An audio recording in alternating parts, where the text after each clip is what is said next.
Hey there guys, Nexus Splits Cryptid Red Nova Tyrant here. Today we're talking about how to spend gold effectively to help your Ranked ARAM games.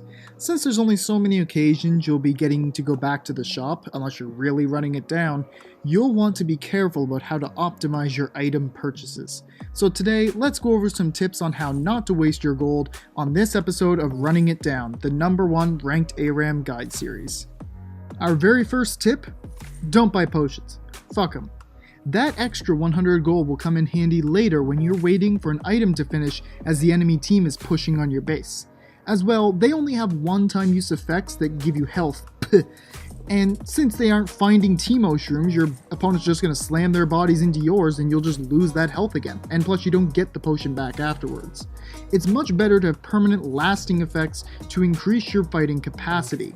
If your starting items use all 1400 gold, that's fine, as long as it isn't being wasted on potions. Don't force yourself to spend all of your starting gold. Think of it as a future investment. Stonks. Speaking of starting items, let's go over a few that are particularly good. So I guess this is a video within a video now. Here are the top 5 starting item setups you should be making use of in Ranked ARAM. First up, literally any of the Guardian items. These were made specifically for ARAM, so use them. Guardian's Horn, Orb, and Hammer are all great, if not weirdly priced, items to start off with. They also leave enough gold afterwards to buy some other nice things, such as Boots of Speed, Longsword, Dagger, Amplifying Tome, etc. Only problem with them is that they don't build into anything else, so you may want to go with something that does build into something else, since you will only have so many times to buy. If you are playing a marksman, typically taking a BF sword right off the bat should be common sense. You just stay safe under Tower Caitlyn while Malphite face checks your bush and gets blitzcranked into the enemy team, and then right as the fight ends and the other team gets first blood, you fire off a Q and kill their low health Elise because bam, you took a BF sword and now you do more damage than you would have beforehand. Phage and a refilling potion. Now, I know what I just said about potions, but you aren't buying a one and done item here. It's in the name, geez. This is spending 150 gold for something you'll get probably a good number of uses out of until you choose to sell it for a finished item later. This is my general go-to if I'm playing a bruiser that builds into things like Trinity Force or Black Cleaver, but another option is Tiamat. Any 1100 cost item and Boots of Speed. This is a very common combo I take when I play assassins and such, usually to take a serrated dirk or warhammer with my boots. Add in electrocute and snowball and you have a Zed that's pretty much ready to go off. And at the #1 position on our list, Lost Chapter. If you're playing an AP champ with mana, this is a must buy. For 1300 gold you get a nice chunk of AP, mana, 10% cooldown reduction, and 20% of your mana refunded on a level up.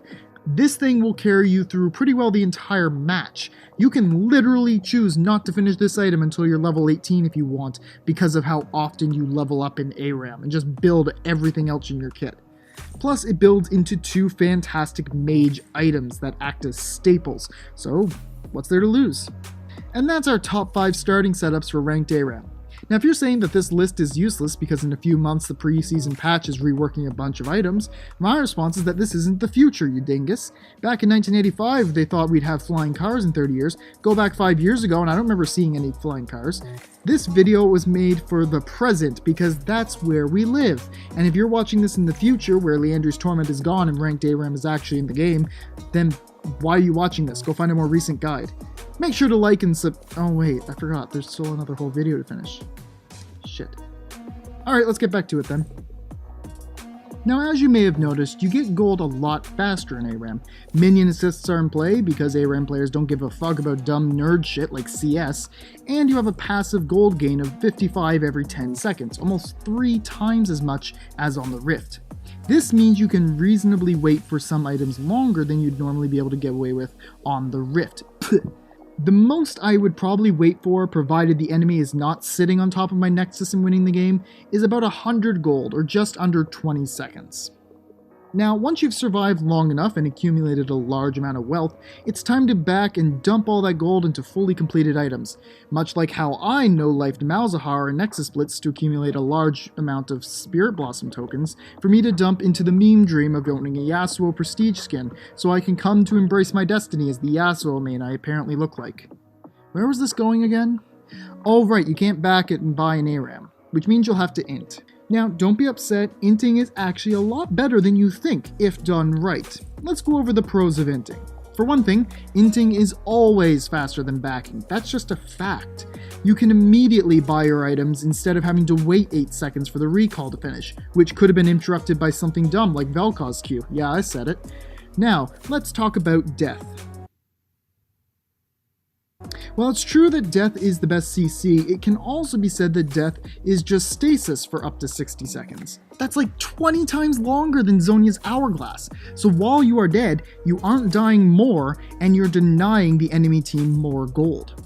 Coming back to life, you also get full health and full resource bars, which you can't easily get back in ARAM, and that's pretty dope. And when you do int, you are taking control of that death. The enemy didn't kill you, you just let them make you stronger. And at the end of the day, deaths don't really matter. S ranks don't get you mastery tokens in ARAM, so who gives a shit? Now there are a few cons some small smooth brains will try to come up with about why inting is bad. The first is that dying gives the enemy gold, which, yes, that can be true. But an alternative to that is just not dying by the enemy, and instead executing to minions or enemy tower to avoid giving the gold. Easy. Another issue some people might have is having to walk back to the fight and not making it in time, depending on which side wins, and you either don't get to hit the Nexus, or the enemy team is now pushing down your lane and now you have to 1v5. And yes, on a majority of champs, this is true. However, there are also a number of champs with very long-range ultimates that can immediately get them back into the fight, like Twisted Fate or Ryze's teleports, Sion's literal embodiment of an int, etc. So just don't play bad champs in ARAM. God, get lucky, idiot. The only argument I would agree with is that while death does give you a long-acting stasis, it does remove you from the fighting for a while, which is the essence of ARAM and kinda sucks. So, we've covered some basic tips about spending your gold better in ARAM today. In review, don't waste your money on potions. Lost Chapter is the best starting item if you can make use of it. You can wait in the shop for up to 100 gold before it becomes unreasonable and your team starts screaming at you. And take control of how and when you die. That's all for this guide. Make sure to share this video with friends who are just getting into ARAM to help them out. And remember, it's only a ranked ARAM game when you say it is. Thanks for watching, keep on running it down, and I'll see you soon.